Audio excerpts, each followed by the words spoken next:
जी, पूर्व केंद्रीय मंत्री और चंदौली के पूर्व सांसद डॉक्टर महेंद्र नाथ पांडे जी, राज्यसभा की माननीय सांसद श्रीमती दर्शना सिंह जी, श्रीमती साधना सिंह जी, माननीय विधायक श्री सुशील सिंह जी, कैलाश खरवार जी, रमेश जायसवाल जी, सूर्यमणि त्रिपाठी जी, जिला पंचायत अध्यक्ष श्री दीनानाथ शर्मा जी, भारतीय जनता पार्टी के जिला के अध्यक्ष श्री काशीनाथ सिंह जी,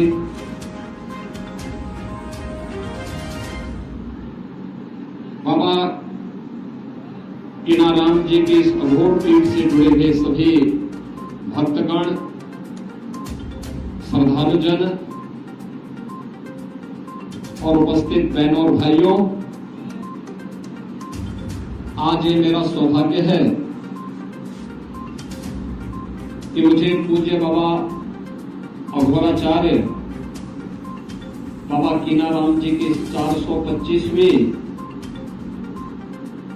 पावन अवतरण समारोह के अवसर पर उनके इस पावन धरती पर, जिस धरती को यह सौभाग्य प्राप्त हुआ है कि आज से 425 वर्ष पहले उन्होंने इसी गांव के इसी स्थान पर अपना दिव्य अवतरण के माध्यम से तत्कालीन समाज की कुरीतियों को दूर करने के लिए एक दिव्य साधना को आगे बढ़ाने का कार्य किया था। ऐसे पूज्य अघोराचार्य बाबा कीनाराम जी की इस पावन जयंती कार्यक्रम पर मुझे आप सबके बीच जाने का सौभाग्य प्राप्त हुआ है। मैं इस अवसर पर पूज्य अघोराचार्य बाबा कीनाराम जी के श्री चरणों में कोटि कोटि नमन करते हुए आप सबका हृदय से अभिनंदन करता हूं, स्वागत करता हूं। मैं इसे बाबा की ही कृपा मानता हूं। मुझे कहां आज सोनभद्र में रहना था, मैं आ गया चंदौली में। यही होता है और मेरा यह मानना है कि बाबा की कृपा के बगैर संभव नहीं था। लगता है बाबा कुछ और उनको मंजूर था और मुझे यहां चंदौली में यहां आने का आज पूरा सौभाग्य प्राप्त हुआ है। ये सच है, जन्म से ही वे दिव्य विभूति थी। एक कुलीन परिवार में उनका जन्म हुआ।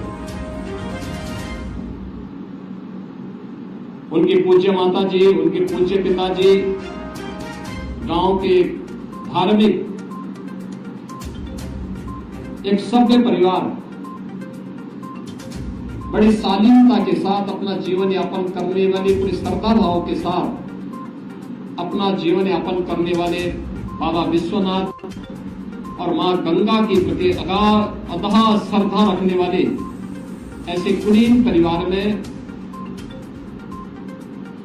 पूज्य बाबा कीनाराम जी का जन्म जरूर हुआ।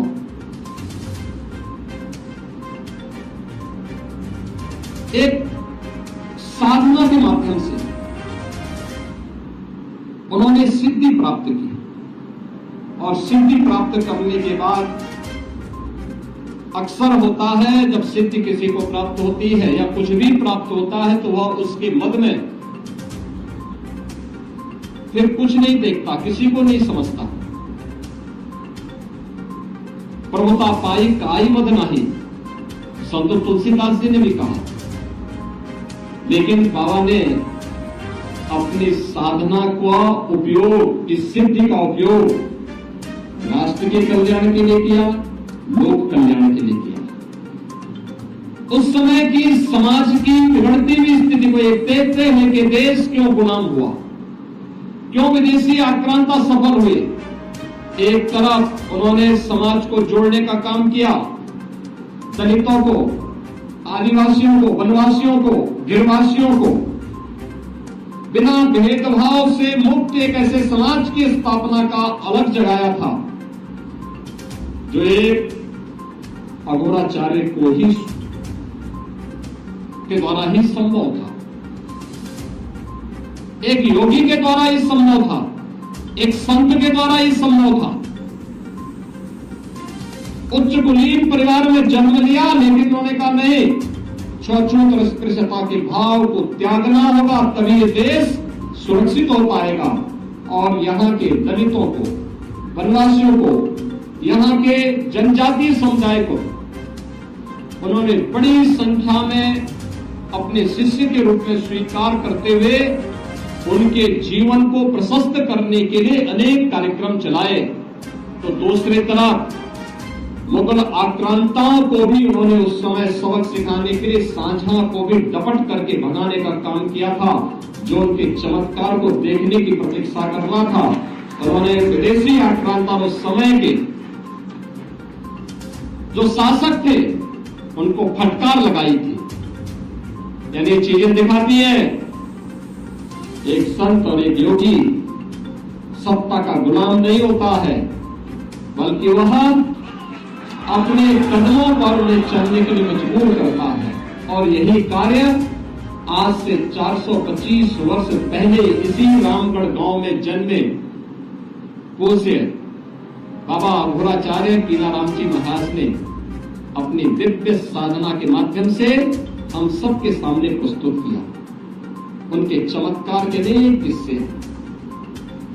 उन्होंने भारत की सभी साधना विधियों को एक साथ जोड़ करके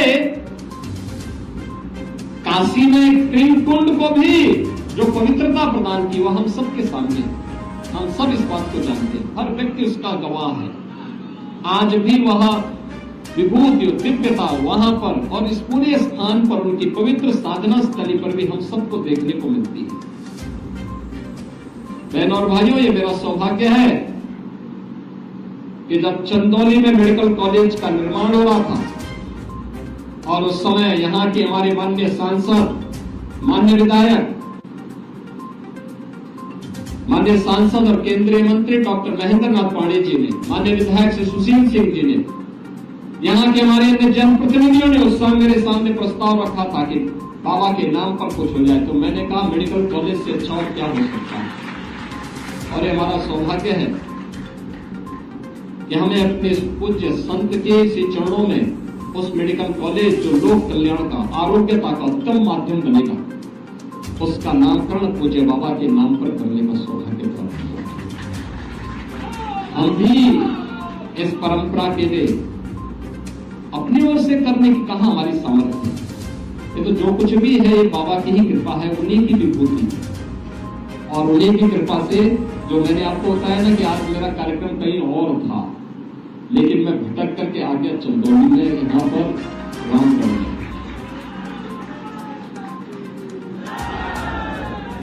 बाबा सिद्धार्थ गौतम जी को मैं समय देते देते, जब भी मैं समय देता था, पता लगता था मेरा कार्यक्रम कहीं और जगह लग जा रहा है। लगता है कि बाबा कीनाराम जी चाहते थे कि बिना मिले ही मैं स्वयं यहाँ पहुंच करके बता दूं कि नहीं, बाबा के चमत्कार जीवित हैं और बाबा आज भी सूक्ष्म दृष्टि से हम सब का संचालन कर रहे हैं, पूरी व्यवस्था का संचालन कर रहे हैं। ऐसे सिद्ध योगी अघोराचार्य बाबा कीनाराम जी के चरणों में कोटि कोटि नमन करता हूँ। और बहनों और भाइयों, मुझे बहुत अच्छा लगा, समाज का हर तबका यहाँ पर आता है, बाबा का आशीर्वाद लेता है बिना भेदभाव के। उस समय भी उन्होंने जो तमाम समाज सुधार के काम प्रारंभ किए थे, अघोर पीठ ने उन कार्यों को आज भी जारी रखा है। ये कार्यक्रम आज भी उसी रूप में चल रहे हैं और ये निरंतर चलते रहने चाहिए, क्योंकि यही बाबा की यही संदेश है, यही उनका उपदेश है। बिना भेदभाव के समाज को जोड़ना, विधवा विवाह को प्रोत्साहित करना, स्त्री शिक्षा को, महिला शिक्षा को प्रोत्साहित करना, कुष्ठ रोगियों की सेवा करना, दीन दुखियों के साथ खड़ा होना, लोक मंगल के कार्यों में बढ़ चढ़ करके भाग लेकर के हम सबका हर कार्य, सब कुछ समर्पण देश के नाम होना चाहिए। हर काम देश के नाम, राष्ट्र प्रथम के भाव के साथ हमें कार्य करना होगा और इस भाव के साथ जो भी हमारा कार्य होगा वह बाबा के श्री चरणों में उनका आशीर्वाद जरूर प्राप्त करेगा। आज के इस अवसर पर मैं इस पीठ के वर्तमान जो पीठाधिपति हैं अरुणाचार्य बाबा सिद्धार्थ गौतम राम जी को हृदय से बधाई देता हूं कि 425वीं पावन जयंती के कार्यक्रम में हम सबको आने का अवसर प्राप्त हुआ है और आज बाबा की जयंती पर आप उनके प्रतिनिधि हैं। आपको मैं इस अवसर पर बधाई देता हूं। आप सबको भी मैं अपनी हृदय से बधाई और शुभकामनाएं देता हूं और विश्वास करता हूं कि बाबा की कृपा इस पूरे क्षेत्र पर, हमारे पूरे काशी क्षेत्र पर इसी प्रकार से बना रहे। इस विश्वास के साथ मैं आप सबको बाबा कीनाराम जी की 425वीं पावन जयंती पर हृदय से आपका अभिनंदन करता हूं। बाबा के श्री चरणों में नमन करते हुए अपनी वाणी को प्रणाम देता हूं। धन्यवाद। जय हिंद। हर हर